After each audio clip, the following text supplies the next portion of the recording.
Oglądasz filmy i seriale, ale nie chcesz płacić pełnej ceny za abonament w popularnych serwisach streamingowych? Nikt z rodziny lub znajomych nie chce się złożyć na wspólną subskrypcję? Możesz skorzystać z Gamzgo. Kupisz tutaj za ułamek ceny abonament na popularne serwisy streamingowe takie jak Netflix, HBO czy nawet ChatGPT, Spotify i wiele więcej. Skorzystaj z linku poniżej i wprowadź kod promocyjny, aby kupić subskrypcję współdzieloną za ułamek ceny. Jeśli chcesz zaoszczędzić, to dobra okazja. Czy kiedykolwiek zastanawiałeś się, jak daleko może posunąć się człowiek w imię przygody lub żeby coś udowodnić? Przygotuj się na zanurzenie w opowieści o najbardziej zdumiewających sposobach odejścia z tego świata, tam gdzie brawura spotyka się z tragedią, zapewniając tym duszom stałe miejsce w kronikach absurdu. Napisz komentarz przypadek i zostaw łapkę w górę, a przypnę Ci serduszko.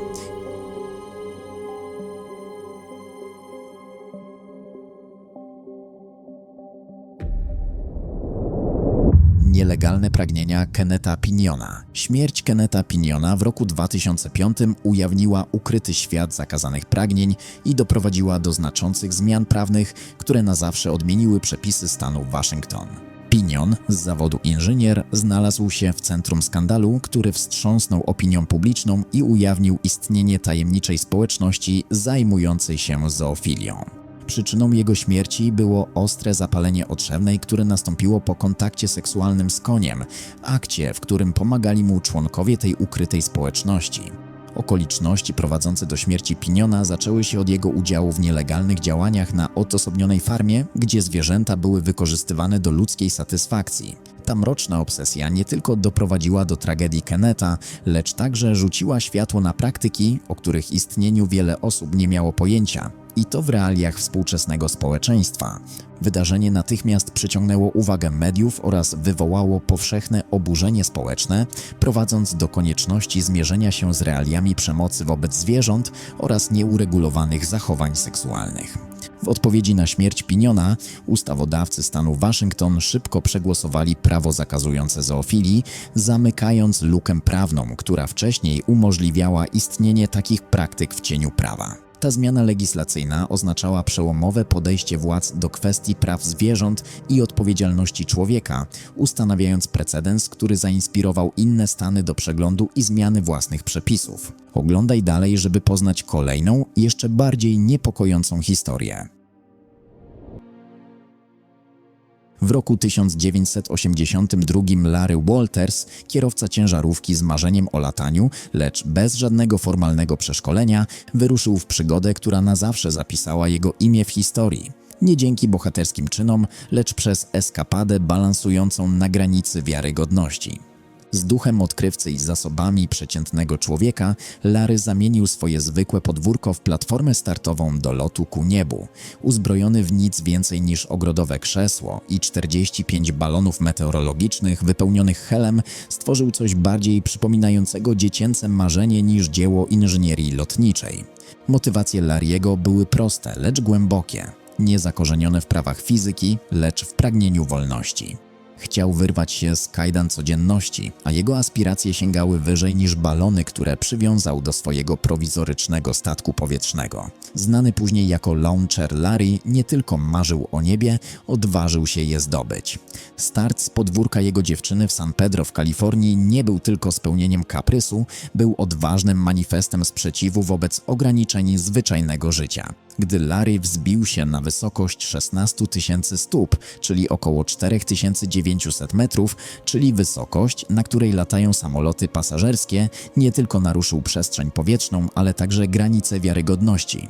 Wyposażony w krótkofalówkę, kanapki, piwo i wiatrówkę do stopniowego spuszczania balonów, jego aparat latający był genialnie prosty, ale zarazem niebezpiecznie naiwny. Jednak jego podróż przybrała niebezpieczny obrót, gdy zaczął dryfować w korytarze powietrzne samolotów pasażerskich ku zaskoczeniu pilotów, co doprowadziło do szeroko zakrojonej reakcji służb. Widok człowieka unoszącego się na niebie w fotelu ogrodowym przywiązanym do balonów był zarazem zdumiewający, co niebezpieczny. Ostatecznie Larry zaplątał się w linię wysokiego napięcia i zszedł na ziemię, cudem nie odnosząc obrażeń. Jednak to nie koniec. Czekała go jeszcze konfrontacja z prawem i społecznym osądem. Reakcje na jego wyczyn były mieszanką podziwu, niedowierzania i konsekwencji prawnych. Choć został ukarany grzywną za naruszenie przepisów dotyczących przestrzeni powietrznej, to jednocześnie zdobył serca tych, którzy dostrzegli w nim symbol nieugiętego ducha ludzkiego pragnienia wolności. Jednak jego historia ma także nutę smutku. Poszukiwanie sensu, które przyniosło mu chwilową sławę, rzuciło cień na jego dalsze życie, prowadząc do tragicznego końca. Lot Larry'ego nie jest jedynie przypisem w dziejach dziwnych ludzkich wyczynów, to świadectwo tego, jak daleko potrafią nas zaprowadzić wyobraźnia i pragnienie, zarówno na dobre, jak i na złe. Decydując się wzlecieć na ogrodowym krześle, Larry wszedł do legendy, przypominając nam, jak cienka jest granica między odwagą a szaleństwem. Historia Jimmy'ego Heseldona to przewrotny i bolesny symbol ironii losu, który dobitnie pokazuje, jak nieprzewidywalne potrafi być życie. Właściciel firmy produkującej Segway zginął w roku 2010, prowadząc jedno z urządzeń swojej własnej marki w pobliżu swojej posiadłości w Anglii. Zjechał ze skarpy i wpadł do rzeki, co zakończyło się jego przedwczesną śmiercią. Ten dramatyczny wypadek był o tyle gorzki, że Heseldon przez lata promował bezpieczeństwo i innowacyjność Segwaya. Jako filantrop i odnoszący sukcesy przedsiębiorca niedawno przejął firmę Segway, wierząc głęboko w przyszłość tego środka transportu. Jego śmierć zszokowała świat i rzuciła cień na reputację Segwaya, budząc pytania o bezpieczeństwo technologii, którą tak zaciekle wspierał. Pomimo tragedii, dziedzictwo Heseldona przetrwało dzięki jego znaczącym darowiznom charytatywnym oraz działalności fundacji jego imienia. Ironia losu, z jaką zakończyło się życie Jimmy'ego Heseldona, jest bolesnym przypomnieniem o niepewności życia. Historia ta podkreśla znaczenie ostrożności, nawet gdy mamy do czynienia z technologią, którą znamy na wylot. To tragiczny rozdział w historii innowacji, przypominający nam, że postęp często idzie w parze z ryzykiem. Elektryzująca pomyłka Michaela Andersona Godwina. W ironicznym zwrocie losu Michael Anderson Godwin, skazany na karę śmierci, poniósł koniec równie szokujący, co niespodziewany. I nie był to wynik działania wymiaru sprawiedliwości, lecz tragiczny efekt jego własnej nieuwagi. Początkowo skazany na śmierć za brutalną zbrodnię, Godwinowi później złagodzono wyrok do dożywotniego więzienia, co czyni jego koniec jeszcze bardziej gorzkim i pełnym paradoksu. Jego historia rozegrała się w roku 1989 w murach zakładu karnego w Karolinie Południowej. Próba drobnej naprawy doprowadziła do śmiertelnych konsekwencji. Michael podjął się samodzielnej naprawy słuchawek, które były podłączone do jego telewizora. W trakcie tego działania siedział na metalowej toalecie, a chcąc przetestować przewody, przygryzł jeden z nich, nieświadomie zamykając obwód elektryczny, w którym toaleta stała się przewodnikiem. Poraził się prądem natychmiastowo i śmiertelnie. To tragiczne zdarzenie było surowym przypomnieniem o niebezpieczeństwie związanym z prądem oraz o znaczeniu przestrzegania zasad bezpieczeństwa, nawet w tak kontrolowanych warunkach jak więzienie. Ten przypadek nie tylko uwidacznia nieprzewidziane zagrożenia, jakie mogą wyniknąć z pozornie błahych czynności, lecz także stanowi przejmujący komentarz na temat nieprzewidywalności życia i śmierci. Nieświadoma samodzielna egzekucja Godwina to brutalna przestroga o konieczności ostrożności i szacunku wobec energii elektrycznej, zwłaszcza w sytuacjach, gdzie najmniejszy błąd może oznaczać koniec. Zostaw łapkę w górę, jeśli jeszcze tego nie zrobiłeś, bo zaraz przejdziemy do kolejnej szokującej historii. Zabójcza dieta Edwarda Archbolda. Śmierć Edwarda Archbolda podczas konkursu jedzenia karaluchów w roku 2012 to wstrząsająca opowieść o ekstremalnym ryzyku i jego tragicznych konsekwencjach. Archbold wziął udział w zawodach z zamiarem wygrania egzotycznego węża, pytona.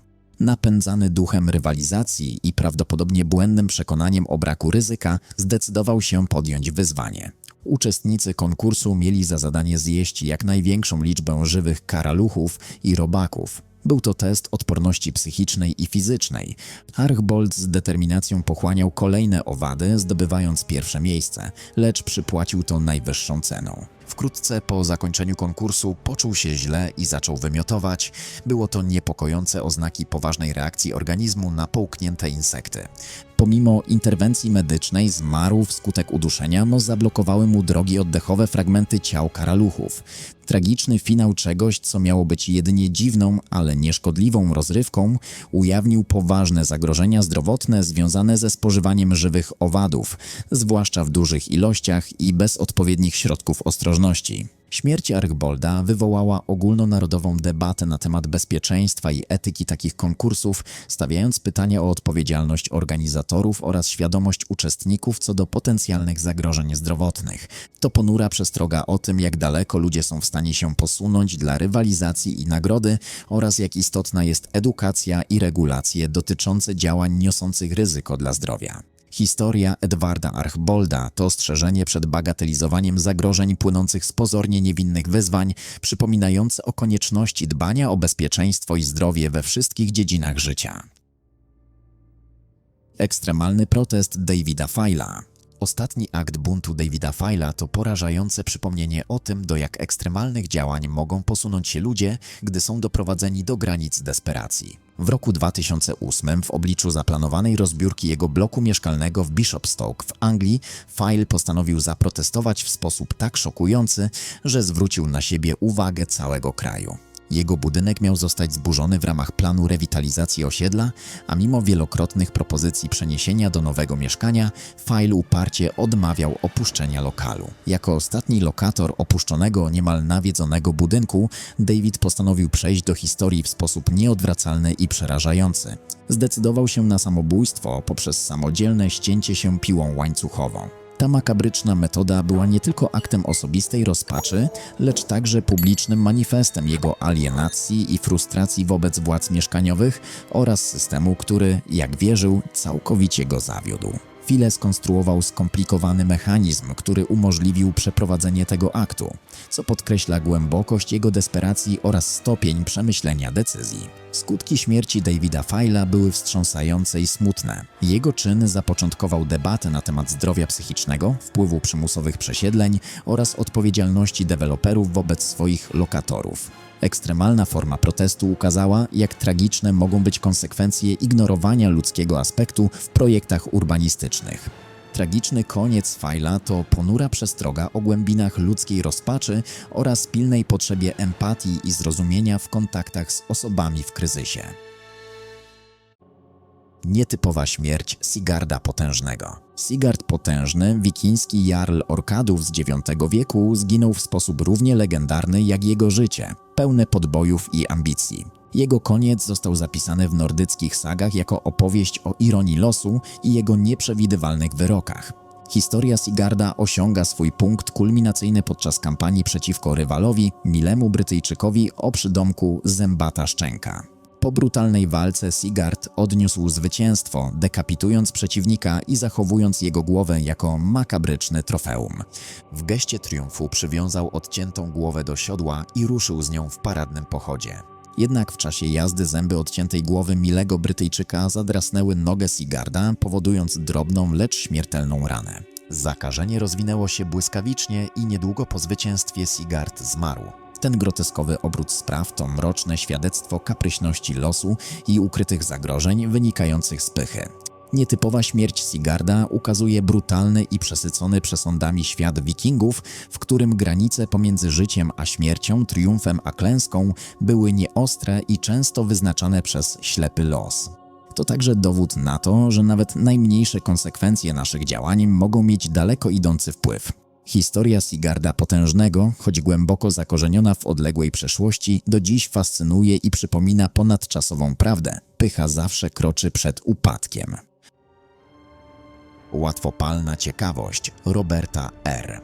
Tragiczna śmierć Roberta R. w roku 2003 to bolesne świadectwo tego, jak śmiertelne mogą być skutki błędnej oceny sytuacji i niedocenienia niebezpiecznego charakteru benzyny. Historia zaczęła się od pozornie prostego zadania sprawdzenia poziomu paliwa w cysternie benzynowej. Napędzany ciekawością i chęcią wykonania zadania, Robert wybrał metodę pełną zagrożeń. Użył zapalniczki, aby oświetlić wnętrze zbiornika. Ta decyzja okazała się katastrofalna. Zapalając opary benzyny, spowodował eksplozję, która natychmiast odebrała mu życie. Zdarzenie to stanowi wyraźne ostrzeżenie przed niebezpieczeństwami związanymi z substancjami łatwopalnymi oraz znaczeniem stosowania odpowiednich narzędzi i metod przy ich obsłudze. Opary benzyny są niezwykle wybuchowe i każda, nawet najmniejsza iskra może doprowadzić do tragedii. Historia Roberta to nie tylko opowieść o utracie życia. To przypomnienie o kluczowej roli, jaką odgrywa edukacja i świadomość zagrożeń w codziennych czynnościach. Podkreśla konieczność szacunku wobec potencjalnie niebezpiecznych substancji i bezwzględnego przestrzegania zasad bezpieczeństwa, aby uniknąć podobnych tragedii. Zasubskrybuj kanał, żeby nie przegapić kolejnych filmów. Każda historia to coś, czego nie znajdziesz w zwykłych wiadomościach. Śmiertelna kradzież Jasona Lindona. Historia Jasona Lindona to przerażająca przestroga przed śmiertelnym ryzykiem związanym z przestępstwami, szczególnie tymi, które dotyczą instalacji elektrycznych. W roku 2010 Lindon postanowił ukraść miedziany przewód z jednego ze słupów energetycznych, skuszony wysoką wartością surowca. Jednak jego brak wiedzy na temat działania sieci energetycznych i ich niebezpieczeństw sprawił, że próba kradzieży zamieniła się w śmiertelną tragedię. Lindon próbował przeciąć przewód, nie upewniwszy się wcześniej, że zasilanie zostało odłączone. W momencie, gdy jego narzędzia zetknęły się z przewodem pod napięciem, został porażony prądem i zginął na miejscu. To natychmiastowa i tragiczna konsekwencja jego czynu, która nie tylko zakończyła jego życie, ale również stała się brutalnym ostrzeżeniem dla innych. Zdarzenie zwróciło uwagę na szerszy problem kradzieży metali i jej skutki, nie tylko dla samych złodziei, ale także dla całych społeczności, które mogą doświadczyć przerw w dostawie prądu i zagrożeń dla bezpieczeństwa publicznego. Historia Lindona to gorzka lekcja o śmiertelnych skutkach lekceważenia zagrożeń wynikających z elektryczności oraz prawa. Podkreśla znaczenie poszanowania obu, zarówno dla bezpieczeństwa jednostki, jak i całego społeczeństwa. Tragiczna przemiana Takuya Nagai. Śmierć Takui Nagai w Japonii w roku 2011 to intrygująca i przerażająca opowieść balansująca na granicy rzeczywistości i nadprzyrodzonego. W wieku 23 lat Nagaja zaczął zachowywać się dziwnie podczas rodzinnego spotkania, twierdził, że zmienia się w węża. Jego przemiana nie miała fizycznego charakteru, lecz objawiała się poprzez pełzanie po podłodze i wydawanie syczących dźwięków. Zaniepokojona rodzina, nie rozumiejąc sytuacji, podjęła tragicznie błędną próbę wyleczenia go. Ojciec Takui wpadł w panikę i przekonany, że jego syn został opętany przez ducha węża, postanowił przeprowadzić egzorcyzm. Sytuacja wymknęła się spod kontroli. Nagaja został pogryziony i pobity w desperackiej próbie wypędzenia rzekomego ducha. W wyniku tych działań zmarł. To zdarzenie, pełne bólu i nieporozumień, pokazuje, jak niebezpieczne mogą być przesądy i jak tragiczne konsekwencje może przynieść brak wiedzy i zrozumienia. Śmierć Takui to impuls do dyskusji o zdrowiu psychicznym, interpretowaniu nietypowego zachowania i konieczności korzystania z profesjonalnej pomocy w sytuacjach kryzysowych. Jego historia to smutne przypomnienie, że niekontrolowane wierzenia i irracjonalny strach mogą prowadzić do tragedii, której można było uniknąć. Śmierć Marii Duzy w roku 2013 to historia tak tragiczna, jak i absurdalna. Opowieść o serii niefortunnych zdarzeń, które doprowadziły do śmiertelnego spotkania z krową. Duza spał spokojnie w swoim łóżku w Caratinga w Brazylii, kiedy pasąca się nieopodal krowa potknęła się na wzgórzu, straciła równowagę i spadła prosto na dach jego domu. Zwierzę przebiło dach i wylądowało bezpośrednio na Duzy. Mimo że sytuacja wydaje się wręcz nieprawdopodobna, jej skutki były bardzo realne. Duza doznał poważnych obrażeń i zmarł później w szpitalu nie z powodu samego uderzenia, lecz wskutek komplikacji, które nastąpiły później. Ten nietypowy wypadek wywołał dyskusję na temat jakości budownictwa, bezpieczeństwa życia na terenach wiejskich oraz odpowiedzialności właścicieli zwierząt gospodarskich. Śmierć spowodowana przez krowę, która przebiła dach, to niecodzienny przykład tego, jak nieprzewidywalne i kruche potrafi być życie. To przypomnienie o konieczności zachowania bezpieczeństwa we wszystkich aspektach życia, nawet tych, które wydają się zupełnie nierealne. Nieszczęśliwy wypadek Humberta Hernandeza. Historia Humberta Hernandeza to mrożące krew w żyłach przypomnienie, że tragiczne wypadki mogą wydarzyć się w najbardziej nieoczekiwany sposób, a codzienne przedmioty mogą zmienić się w śmiercionośną broń. W roku 2007 Hernandez, mieszkaniec Oakland w Kalifornii, spacerował chodnikiem razem ze swoją żoną, gdy doszło do niewyobrażalnej tragedii. Jadący nieopodal samochód stracił kontrolę i uderzył w pobliski hydrant przeciwpożarowy, wyrywając go z podstawy z taką siłą, że ten został wyrzucony w powietrze. Napędzany ciśnieniem wody z linii, do której był podłączony, hydrant przeleciał przez chodnik z zabójczą prędkością. W dramatycznym zwrocie losu Hernandez został uderzony w głowę przez lecący hydrant. Pomimo błyskawicznej reakcji służb ratunkowych i prób ratowania życia, mężczyzna zmarł z powodu odniesionych obrażeń. Ten osobliwy wypadek ukazuje, jak nieprzewidywalne bywa życie oraz jak śmiertelne zagrożenie może kryć się w pozornie zwyczajnych sytuacjach. Zdarzenie wywołało ogromne współczucie wobec rodziny Hernandeza i wzbudziło debatę na temat bezpieczeństwa pieszych oraz znaczenia zachowania kontroli podczas prowadzenia pojazdów. Śmierć Humberta Hernandeza to przejmujący przykład, jak zwyczajne chwile mogą zostać przerwane przez nadzwyczajne zdarzenia, przypominając nam o kruchości i bezcennej wartości ludzkiego życia. Tragiczna historia Jamesa Burnsa stanowi ostrzeżenie przed wybuchowym charakterem benzyny i katastrofalnymi skutkami jej niewłaściwego użycia. W roku 1990 Burns podjął się z pozoru niewinnego zadania. Postanowił przelać benzynę, używając do tego odkurzacza. Ta śmiertelna pomyłka, wynikająca z niezrozumienia wysoce łatwopalnych właściwości benzyny oraz faktu, że odkurzacze generują ładunki elektrostatyczne, doprowadziła do potężnej eksplozji. Decyzja Burnsa, podyktowana wygodą, zignorowała podstawowe zasady bezpieczeństwa i zagrożenia wynikające z manipulowania łatwopalnymi substancjami w zamkniętych pomieszczeniach. Iskra powstała w wyniku działania odkurzacza zapaliła opary benzyny, przekształcając rutynową czynność w śmiertelny błąd. Eksplozja zabiła Burnsa na miejscu. To zdarzenie nie tylko podkreśla znaczenie przestrzegania zasad bezpieczeństwa przy obchodzeniu się z substancjami łatwopalnymi, ale również ukazuje, jak niebezpieczne mogą się stać powszechnie używane przedmioty gospodarstwa domowego, gdy są wykorzystywane niezgodnie z ich przeznaczeniem. Historia Jamesa Burnsa to wyraźna przestroga, jak cienka jest granica między codziennością a katastrofą. Wzywa do większej świadomości i szacunku wobec niebezpiecznych materiałów, a także przypomina, jak kluczowe jest stosowanie zasad bezpieczeństwa w każdej dziedzinie życia. Eksplozyjna pomyłka Burnsa to bolesna lekcja o potrzebie ostrożności i zdobywania wiedzy w obliczu potencjalnych zagrożeń. Lekcja, która do dziś pozostaje aktualna dla każdego, kto ją usłyszy.